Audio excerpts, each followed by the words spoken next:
حضور نبی رحمت صلی اللہ علیہ وآلہ وسلم آپ کی ذات اقدس پر درود پاک پڑھنے کی بے شمار برکتیں ہیں۔ چنانچہ رحمت عالم صلی اللہ علیہ وآلہ وسلم آپ نے ارشاد فرمایا، جو بندہ میری ذات پر جتنا زیادہ درود پاک پڑھے گا، کل بروز قیامت وہ بندہ اتنا زیادہ میرے نزدیک ہوگا۔ اس واسطے کثرت محبت اور شوق کے ساتھ درود پاک پڑھا کریں۔ اللہ کریم ہم سب کو عمل کی توفیق عطا فرمائے۔ دوستان مکرم، سابقہ جمعۃ المبارک میں ہم نے امام علی مقام حضرت سید الشہداء حضرت امام حسین رضی اللہ تعالی عنہ آپ کی ولادت سے لے کر اور آپ کی جوانی کے بہت سارے خوبصورت پہلو سنے، جن کے ساتھ ان کی شخصیت بھی واضح ہوئی اور ہمیں بہت ساری اپنی تربیت کے لیے ان کی زندگیوں میں سے سبق بھی حاصل ہوا۔ آج کے اس جمعۃ المبارک کے خطبہ کے اندر ہم آپ کی خدمت کے اندر مقام شہید اور اس کے بعد حضرت سیدنا امام علی مقام امام حسین رضی اللہ تعالی عنہ اور آپ کے رفقا ان کی شہادت کے حوالے سے کچھ ضروری گزارشات عرض کریں گے۔ آپ حضرات کی خدمتوں میں گزارش ہے آپ توجہ رکھیں گے تاکہ بات کرنے اور سننے کا سکون بھی مل سکے اور سرور بھی میسر آ سکے۔ اللہ رب العزت نے مقام شہید کو قرآن مجید میں کئی جگہ پر ارشاد فرمایا۔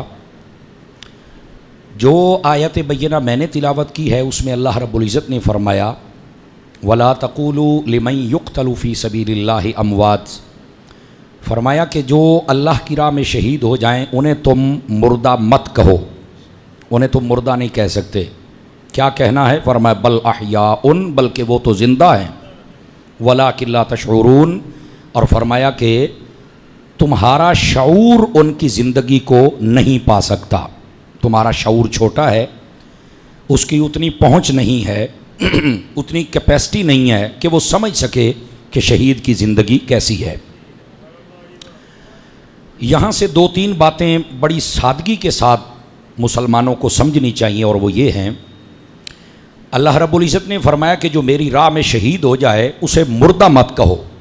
حالانکہ جو اللہ کی راہ میں شہید ہوتا ہے وہ موت کا ذائقہ چکھتا ہے، موت کو گلے لگاتا ہے، اور پھر بعد میں اس کا جنازہ پڑھ کے اس کو دفن کیا جاتا ہے، قبر میں رکھا جاتا ہے۔ تو جب شہید ہو گیا، موت کا ذائقہ چکھا گیا، قبر میں چلا گیا، تو قرآن کہتا ہے اب بھی تم مردہ نہیں کہہ سکتے۔